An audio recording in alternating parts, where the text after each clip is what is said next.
All right, so today we're diving deep into some pretty cool research. You ready for this? Always. It's all about what goes down when stocks hit those, like, kind of legendary 52-week highs and lows. The kind of milestones, right? Yeah, exactly. Yeah. We're looking at this blog post. It's called Breakthroughs in Stock Price Highs and Lows, Empirical Analysis of Trading Volume, Price Patterns, and Predictability. Catchy title, right? Definitely rolls right off the tongue. But for real, this stuff is way more interesting than it might sound at first. Oh, yeah. We're going to break down some really fascinating stuff from 2 academic studies, actually. Oh, cool. Like what? One's focused on the short term, like those quick market moves. Gotcha. And the other one goes deep into the long-term trends, the kind that make investors either celebrate or, well, pull their hair out. Uh-huh. Yeah, I've been there. Haven't we all? So tell me more about this first study. What did they find? Okay, so get this. They found that whenever a stock blows past its 52-week high or low, yeah, either way, the trading volume just explodes, like goes through the roof. Really? And it's not just a quick blip on the radar either. Oh. This volume surge actually sticks around for weeks before things finally settle down. Wow. So it's like a sustained thing, not just a quick reaction. Exactly. And here's the kicker. This pattern holds up no matter what the stock's past performance has been, any news that might be going around, or even the company's overall, profile. So you're saying it doesn't matter if the stock has been a winner or a loser in the past, if there's some big news story, or if it's a big company or a small one, this pattern still holds true. Pretty much, yeah. It's pretty wild when you think about it. Yeah, that is kind of wild. Definitely makes you wonder what's driving that. Well, the researchers think it all comes down to something called the attention hypothesis. The attention hypothesis. Okay, I'm listening. It all ties back to basic human psychology. Oh, I like where this is going. Tell me more. All right, so picture yourself scrolling through your portfolio, you're checking on your investments, all that, and suddenly, bam, you see one stock that's just taken off. Okay, yeah, I definitely noticed that. Right, it's hitting a new high, or maybe it's crashing through its floor. Either way, it's making a big move. Yeah, it would definitely grab my attention. But what's the psychology behind why that happens? Why are we wired to notice those kinds of things? Think of it like this. Our brains are kind of programmed to zero in on anything that's new or different. We're constantly scanning our environment for change and novelty, and stocks making these dramatic moves. Well, they tap right into that. So it's like a built-in survival mechanism almost, right? Yeah. Noticing those changes could be the difference between life and death for our ancestors. Exactly. But in the modern world, it translates to how we react to market movements. I can see that. And there's another piece to this puzzle, too. Okay, what is it? Our attention spans are, let's face it, limited. Oh, yeah, especially these days with all the distractions we have. Yeah. Right. So we're naturally drawn to the things that stand out the most. It's like a flashing neon sign in a sea of ordinary tickers. Makes sense. So basically, it's not just the numbers driving this volume surge. It's our own human tendencies that are really amplifying the effect. Exactly. It's this crazy cool interplay between how the market works and how investors behave. That is really interesting. So we're seeing that these big price breakthroughs can cause this surge in volume. But what about the stock price itself? How does all of this attention and activity actually affect the stock? Well, think about it. As more and more investors pile in, whether they're buying or selling, all that pressure can really create some serious momentum in the short term. Ah, so it's like a snowball effect. The Mhm. more attention it gets, the more it moves, and the more it moves, the more attention it gets. Precisely. And that can push the price even further in the direction of the breakout, whether it's up or down. That's fascinating. And it actually ties in perfectly with another finding from this study, which is that stocks breaking through these 52-week thresholds tend to see positive returns in the following weeks, especially among smaller companies. Right, and that's where things get even more interesting, especially when you start looking at it from the perspective of behavioral finance. Oh, I love behavioral finance. Always so many interesting insights into how we make decisions. Yeah. What's the behavioral finance angle here? Well, there's this concept called bounded rationality. Bounded rationality. Yeah, and basically it means that even though we all like to think we're perfectly rational, we actually make decisions with limited information and limited brain power. So we're not always as logical as we think we are. Exactly. We take shortcuts, we rely on rules of thumb, and sometimes we make decisions that aren't necessarily the most optimal, but they're good enough. I can definitely relate to that. So how does that play out in the stock market? Well, think about it. You're an investor, and you're faced with thousands of stocks to choose from. Are you going to meticulously analyze every company's financials, pore over their earnings reports, and try to predict their future performance with perfect accuracy. No, not really. Sounds exhausting. Right. So what do we do instead?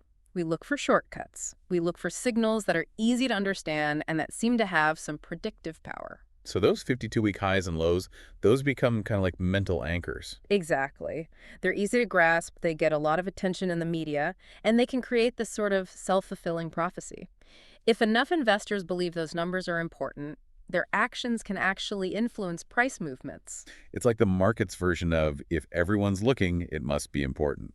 So we've got the attention hypothesis grabbing our attention and bounded rationality leading us to simplify our decision-making. No wonder these 52-week breakthroughs can be such a big deal. But I'm curious, we've been talking a lot about the short-term impact. What about the long-term? That's where the second study comes in. They took a totally different approach, focusing on those longer-term price patterns, and they brought in this super powerful tool called the FVECM model to help them analyze the data. Okay, I have a feeling this is where things might get a little complicated. Can you break down this model for us in a way that won't make our listeners' brains melt? I'll do my best. Thanks. Appreciate it. So the main takeaway is that even though prices can go crazy in the short term, in the long run, those highs and lows tend to maintain a pretty stable relationship. Oh, interesting. So, like, they're connected somehow, even if it doesn't seem like it in the moment. Exactly. It's almost like two dancers moving together on a dance floor. They might twirl and dip and separate for a bit, but they're always in sync, always connected. And this points to a concept called mean reversion. Mean reversion. Remind me what that is again? Basically, it means that even if a stock price goes way up or way down, eventually it'll want to gravitate back towards some kind of average or fair value. Ah, okay, so like a rubber band. You can stretch it out, but it always wants to snap back to its original shape. That's a perfect analogy. And this FVECM model, well, it gets really interesting because it tells us that the gap between those high and low prices, A range. yeah, the range, it actually has something called long memory. Long memory. What does that even mean? It means that we can use historical data to get a sense of how that gap might behave in the future. Wait, so you're saying we can look at how a stock's price range has moved in the past and get some clues about where it might be headed in the future? You got it. And this is where we see a really fascinating dynamic emerge between short-term traders and long-term investors. Okay, I'm intrigued. Tell me more about that dynamic. So you've got your short-term traders, right? They're the ones who are all about riding those momentum waves. They're trying to squeeze profits out of those quick price swings, buy low, sell high, that kind of thing. Everyone's always looking for the quick win. Exactly, but then you've got your long-term investors, and they're looking at that same pattern, but they're thinking about mean reversion. They're anticipating that eventual return to a more stable price range. So it's almost like they're looking at two completely different markets, even though they're trading the same stocks. Yeah, it's kind of wild. So how does the FVECM model fit into all of this? Well, this model, it helps us understand those long-term relationships. It's like having a decoder ring for the stock market. It can help us identify potential trading signals, whether it's a good time to buy or sell based on what the model's telling us. Okay, I'm definitely interested in learning more about this FVECM model, but maybe we can save that for after a quick break. What do you think? Sounds good to me. All right, so we're back and ready to dig a little deeper into this FVECM model. Yeah, I'm really curious to hear more about how it works and how we can actually use it, in the real world. Absolutely. So as we were talking about before the break, this model is all about understanding those long-term relationships between stock prices, particularly those highs and lows. Right, and how those highs and lows tend to kind of stay in sync over time, even if there's a lot of volatility in the short term. Exactly. And remember, even though we're talking about a mathematical model here, it's super important to keep those behavioral finance concepts in mind, too. The attention hypothesis and bounded rationality. Oh, yeah, for sure. Those were really eye-opening. So how do those concepts play into how we use this FVECM model? Well, the model itself is based on historical data and all these fancy statistical calculations. But we can't forget that the market is ultimately driven by people, by investors making decisions. And those decisions aren't always perfectly rational. Right. We're human, after all. We're emotional, we get caught up in the hype, and we make mistakes. Exactly. And that's why it's so important to consider the psychological factors at play when we're looking at any kind of market data, even if it's coming from a sophisticated model. So you're saying that even with this fancy FVECM model, we still need to use our own judgment and be aware of those behavioral biases that can influence the market. Absolutely. It's like we're combining the power of data analysis with the art of understanding human behavior. I like that. It's like a blend of science and psychology. Okay, so let's dive into some specific examples. How would we actually use this FVECM model to make trading decisions? Okay, so let's say you're watching a stock and it's getting close to its 52-week high. You see the volume starting to pick up, which, as we talked about, can be a sign that something's brewing. Now, you plug the data into the FVECM model, and it tells you that the price is still within its historical range, meaning it hasn't gone completely haywire. So it's like a confirmation that the move is justified, that it's not just a random spike. Exactly. And that could be a signal for traders who are looking to ride that momentum wave. They might see that as a green light to buy in and potentially profit from the continued upward movement. But of course, there's always risk involved. Always. That's where risk management becomes absolutely crucial. No matter what kind of trading strategy you're using, you always need to have a plan for managing your potential losses. Right. Things like stop loss orders and position sizing can really help protect your portfolio. Exactly. You got to be prepared for the unexpected because the market can turn on a dime. Now, let's look at the flip side. Let's say a stock is hitting a new 52-week low. Things aren't looking so hot. But you run the data through the FECM model, and it suggests that the price has actually fallen too far, too fast, that it's deviated significantly from its historical equilibrium. So it's like the model is saying the stock is oversold, that it might be a good time to buy.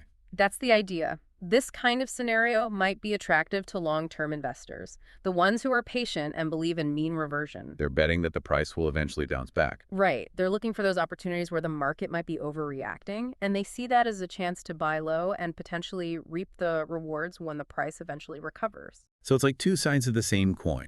You've got your short-term traders looking for momentum and your long-term investors looking for value.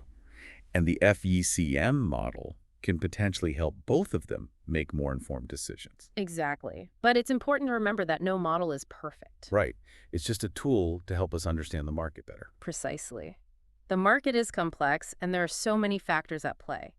But by combining these different approaches, by looking at the data, considering the psychology, and managing our risks, we can hopefully improve our chances of success. I like that. It's a holistic approach to investing. I think that's a great way to put it. All right, so we've covered a lot of ground here. We've talked about the attention-grabbing power of those 52-week highs and lows, the concept of mean reversion, and this fascinating FVECM model. It's a lot to take in, but I think it's been really valuable. I agree. And I hope our listeners are starting to see how all these pieces fit together, how they can use these insights to potentially make smarter investment decisions. Absolutely.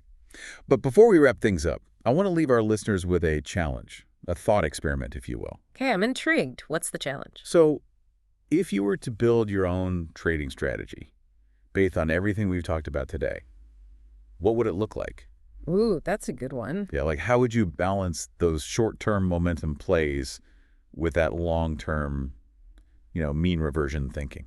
Well, first off, I'd definitely keep a close eye on those 52-week highs and lows. For sure. Those are like big flashing signs, right? Yeah, exactly. And remember what we talked about. They're not just random numbers. They can act like psychological magnets. Pulling investors in. Right. Yeah. Especially those who might be taking those mental shortcuts, relying on, bounded rationality. Makes sense. So those price levels are important, but then we also have to consider the volume, right? Oh, absolutely. That volume surge, when a stock breaks through those levels, that's like a signal flare going up. Tells us something interesting might be happening. Right. It's like, hey, pay attention. Something's going on here. Yeah. And that's where this FVECM model comes in, right? Exactly. That's our decoder ring. It helps us figure out if those short-term moves have legs or if mean reversion is about to kick in and pull things back. Okay, so let's paint a picture here. Say you're watching a stock and it's climbing towards its 52-week high, volume's picking up steam. You plug all that into the FVECM and it says, yep, this is all within the historical range. Everything looks good. Then that's a pretty good sign for those short-term traders. They might see that as a green light to jump in, ride that wave of optimism. But gotta be careful, right? Mhm. Even the best surfers wipe out sometimes. Oh yeah, for sure. Got to manage that risk. Stop-loss orders, position sizing, all that good stuff. Gotta protect yourself. Now, what about the flip side? Stock's hitting a new low, things are looking kind of grim. Well, in that case, you turn to the FVECM, and it's saying, oh, hold on, this price has dropped way too far, way too fast. It's like a rubber band stretched to its limit. About to snap back.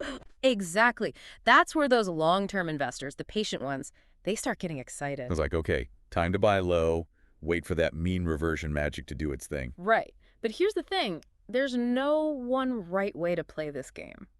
That's true. It all depends on your style, right? Yeah, your risk tolerance, your goals, how long you're planning to hold those investments. Are you in it for the quick win, or are you playing the long game? Totally. And, even with all the models and the data and the fancy theories, there's still that human element that we can't forget about. Oh, yeah, absolutely. The market's driven by people, and people are, well, unpredictable sometimes. That's for sure. But that's also what makes it so fascinating, right? Definitely keeps things interesting. Well, I think we've given our listeners a lot to chew on today. We've explored the psychology behind those 52-week highs and lows, dug into the FVECM model, and even talked about how to apply all of this to real-world trading. It's been a great deep dive. I agree. And I hope everyone out there listening is feeling energized and ready to take their investing game to the next level. Me too. So keep exploring, keep experimenting, and most importantly, never stop learning. The market's always changing, and the more we understand it, the better equipped we'll be to navigate its twists and turns. Couldn't have said it better myself. That's it for our deep dive today. Thanks for joining us, everyone, and remember, happy investing.